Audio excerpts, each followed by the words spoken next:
Hello YouTube, this is Asatsu5 and this is going to be a quick review over my new pen. For those of you who are not looking at the screen for whatever reason, I have a card caddy, and used to I carried this official space pen in the pen slot of my card caddy. This is a good pen, but I wanted to change something up and have kind of a theme with my card caddy, and as you can tell, I've achieved that. I got a blue sack Victorinox Cadet, and I got a blue a Rick Hinderer investigator pen. This is the pen itself right here, and it comes with this field point kind of blunted, let's see if I can get it to zoom in, this blunted tip or butt cap. I don't call it a butt cap, and that's kind of your striking surface that it comes with. And I spent the extra money and got this, what they call the warhead. Let's see if I can get it to focus. There we go. This is a bronze anodized warhead point. It is pointy to the touch. You know, my brother has a video with the what you call it, the Columbia River Knife Tool Williams Williams tactical pen, and he has showed pretty effectively that it will puncture you, it will stab you, it can go through skin and flesh and stuff. And so I'm pretty sure that this field point will do the same. This is a much smaller tool than the Williams or Columbia River Knife and Tool Williams pen. But this one's also a lot more portable, that it can fit in this wallet. Some things that I like about it. First off, you don't have to spin it forever to remove the cap. It has very coarse threads, and it has relatively coarse threads to put the cap back on to write with. This pocket clip kind of spins around pretty easily. I don't really like that, but let's see. I don't have paper nearby, so I'll just get the certificate. And I should not be reviewing pens, because I have dysgraphia and I can't write, and I'm behind a tripod. But this is a official space pen, so it's literally the same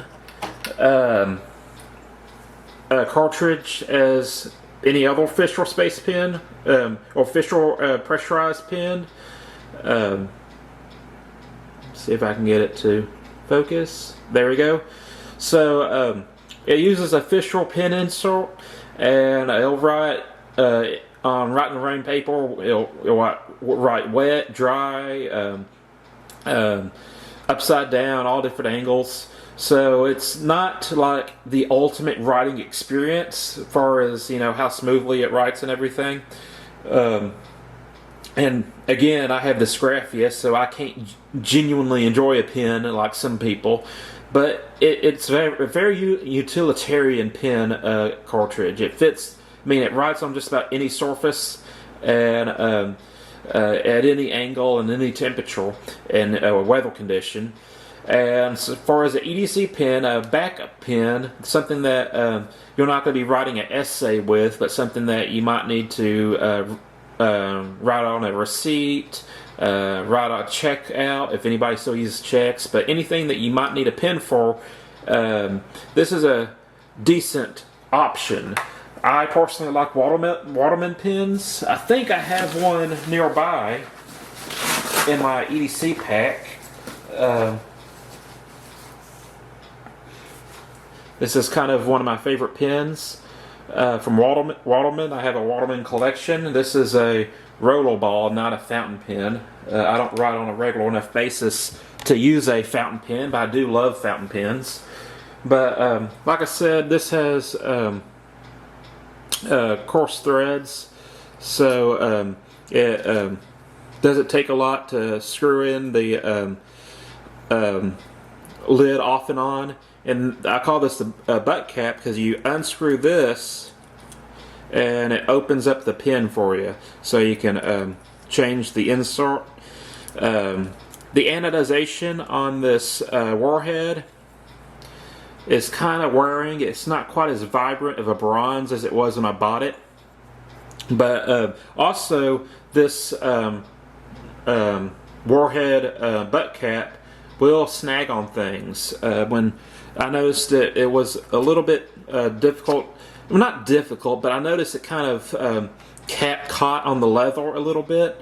And it's not a big deal, it's just something that I noticed. So definitely, if you want like a more what you call it, user-friendly, or yeah, I'm going to say user-friendly. If you want a more user-friendly tip, I'll recommend this blunt tip. But if you think you're going to be in a environment where you can't have a knife, or you can't have a gun, or anything like that, I think the investigator pen is a good self-defense tool. But keep in mind with this investigator pen, especially with the warhead butt cap on it, if you use it and you're not justified, it's going to be assault with a deadly weapon. I think that's something that a lot of people don't get, is that they look at like the Colombian River Knife Tool tactical pen, or this Hinderer tactical pen, or any tactical pen, and they think, oh, it's a Kubotan. Wrong. It is way up there on the force continuum than the Kubotan. The Kubotan doesn't have puncturing capabilities, so this will draw blood. I think a good rule of thumb is if it draws blood or has the ability to break bone, and then it's no longer a less lethal, or it's no longer a non-lethal tool, that it is actually assault with a deadly weapon if you're not justified. So keep that in mind, that Kubotans generally work off of pain compliance and locks. This will actually penetrate, and you could potentially take someone's life with it. That's it. Those are kind of my EDC pins. I got the investigator pin right here that goes in my wallet with the blue. And I got my Waterman pin that stays in my pack. That's it. I'm a Satsu 5, and I'm out.